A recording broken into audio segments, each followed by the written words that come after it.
എന്താ വീട്ടിലിരുന്ന് വെള്ളം അടിച്ചാൽ ഒരു കുഴപ്പമില്ല. അതെ, അവരറിയാണ്ട് നോക്കും. അതിനാണ് നമ്മുടെ കഴിവ്. അച്ഛൻ്റെ അമ്മയുടെയും കാര്യങ്ങളൊക്കെ അന്വേഷിക്കുക, പിന്നെ ഭാര്യേനെ അടുക്കളയിലൊക്കെ ഒന്ന് സഹായിക്കുക, പിന്നെ മക്കളുടെ പഠിപ്പ് അതൊക്കെ ഒന്ന് ചോദിക്കുക. അവരെ നമ്മൾ കെയർ ചെയ്യേണ്ടതെന്നുള്ള കാര്യം അവരെ മനസ്സിലാക്കി. ഞാനിത് എത്ര കാലമായി വീട്ടിൽ തുടങ്ങിയിട്ട് വീട്ടിലൊരാൾക്കറിയില്ല. അപ്പം ഇത്രേ ഉള്ളൂ അല്ലേ?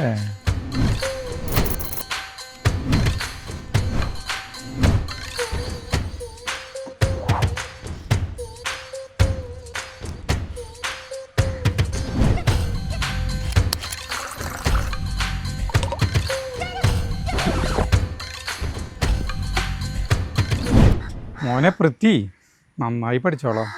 നിന്നിലാണ് അച്ഛൻ്റെ പ്രതീക്ഷ മുഴുവട്ടാ.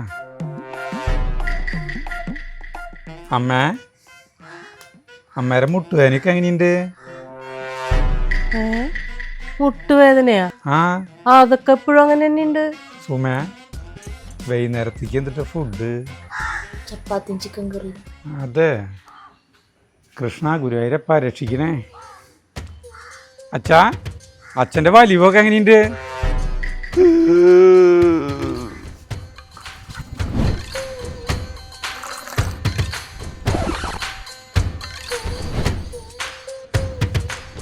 മോനെ പൃഥ്വി, നന്നായി പഠിച്ചോളട്ടാ. മോനിലാണ് അച്ഛൻ്റെ പ്രതീക്ഷ മുഴുവൻ. അമ്മേരെ മുട്ടുവേനൊക്കെ എങ്ങനെയുണ്ട്? സുമേ, വൈകുന്നേരം ഫുഡ് എന്തിട്ടാ? കൃഷ്ണ ഗുരുവായൂരപ്പ കാത്തോളണേ. അച്ഛാ, അച്ഛൻ്റെ വലിവൊക്കെ എന്തായി?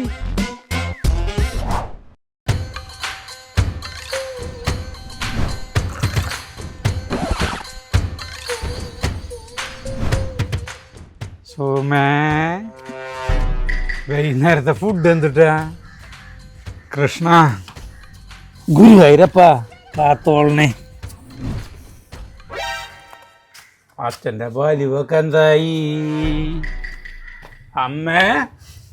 അമ്മേരെ മുട്ടുവേനൊക്കെ എന്തായി? മാറിയാ? മോനെ പൃഥ്വി, നന്നായി പഠിച്ചോളൂട്ടാ. അച്ഛനിലാണ് നിന്റെ പ്രതീക്ഷ മുഴുവൻ. ഇതുവരെ ആർക്കും സംശയമില്ല. ഇത്രയുള്ള കാര്യം. എൻ്റെ 18-ാം പെട്ട തെങ്ങ നിനക്ക് വെള്ളം തരും, വളം തരും, എൻ്റെ സ്നേഹം തരും. പക്ഷെ നീ എനിക്ക് കരിക്ക് തരണം. നിന്റെ കരിക്ക് വെട്ടി കുടിച്ചിട്ട് വേണം എനിക്ക് മരിക്കാൻ.